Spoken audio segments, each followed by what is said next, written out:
আসসালামু আলাইকুম ভিউয়ার্স, আজকের পর্বে আপনাদের সাথে শেয়ার করব আলুর পাঁপড়। এটা খেতে খুবই মজাদার।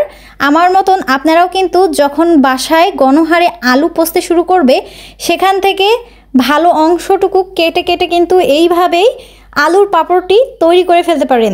আশা করছি অন্য দিনের মতন আজকের রেসিপিও আপনাদের কাছে অনেক ভালো লাগবে। ভিডিওটি ভালো লাগলে আপনাদের টাইম লাইনে ফ্রেন্ডস ফ্যামিলির সাথে শেয়ার করতে অবশ্যই ভুলবেন না। চলুন তাহলে আজকের এই মজাদার কুড়মুড়ে স্বাদের একটা আলুর পাঁপড়ের রেসিপি আপনাদের সাথে শেয়ার করে ফেলি। প্রথমে আমি পচে যাওয়া আলুগুলো থেকে ভালো অংশগুলো কেটে এগুলোকে এখন সেদ্ধ করে নিচ্ছি। খোসা ছাড়িয়ে এখন একটা গ্রেটারে নিয়ে গ্রেটার দিয়ে ভালোভাবে এটাকে গ্রেট করে নিচ্ছি। গ্রেটার দিয়ে করলে কি হবে যে এর ভেতরে কোনো ছোট গুটি বা দানা ভাব থাকবে না। এই পাঁপড়টা একবারে খেতে অনেকটাই মসৃণ হয়ে যাবে। সবগুলো আলু একদম গ্রেটার দিয়ে সুন্দর করে গ্রেট করে নেওয়া হয়ে গেলে এখন এখানে আমি কিছু উপকরণ অ্যাড করে দেব। প্রথমে আমি এখানে দিয়ে দিচ্ছি 2 টেবিল চামচের মতন চিলি ফ্লেক্স। তারপরে এখানে দিয়ে দিচ্ছি পরিমাণ মতো লবণ আর আস্ত জিরা দিয়ে এখন ভালোভাবে এগুলোকে হাতের সাহায্যে চটকে মেখে নিতে হবে। মাখা হয়ে গেলে এগুলো থেকে এখন ছোট ছোট করে নিয়ে আমি প্রত্যেকটি পাঁপড় বানিয়ে নেব।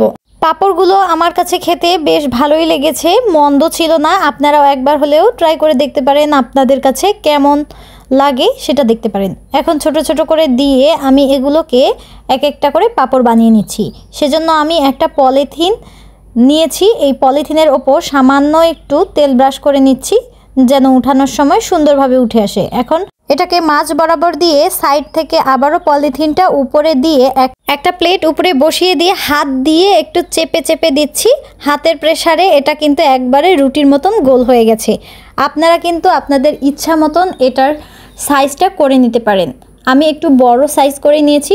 দেখতেই পারলেন কত সহজ উপায়ে আজকের এই পাঁপড়গুলো তৈরি করে নিলাম। আশা করছি আপনারাও যদি এভাবে ট্রাই করেন তাহলে আপনাদের কাছেও অনেক সহজ লাগবে আর খেতেও খুব মজা লাগবে। পরপর আমি সবগুলো একইভাবে তৈরি করে নিচ্ছিলাম। আমার তৈরি করতে খুবই মজা লাগছিল। সবগুলো তৈরি করা হয়ে গেলে এখন এগুলোকে রোদে নেড়ে দেওয়ার পালা। একটানা একদিনের রোদে এগুলো একবারে শুকিয়ে মুচমুচে হয়ে গেছে। এই তো রোদ দিয়ে নিয়ে আসলাম। এখন সাথেই ভেজে নিচ্ছি আজকের এই কুড়মুড়ে স্বাদের পাঁপড়টি। আশা করছি আপনারা যদি ট্রাই করেন আপনাদের কাছেও মন্দ লাগবে না। একবার হলে ট্রাই করে দেখতে পারেন। ডুবো তেলে ভেজে উঠিয়ে ফেলছি আজকের এই মজাদার আলুর পাঁপড়টি। আজকের এই রেসিপি আপনাদের কাছে কেমন লাগলো অবশ্যই কমেন্টে জানাতে ভুলবেন না।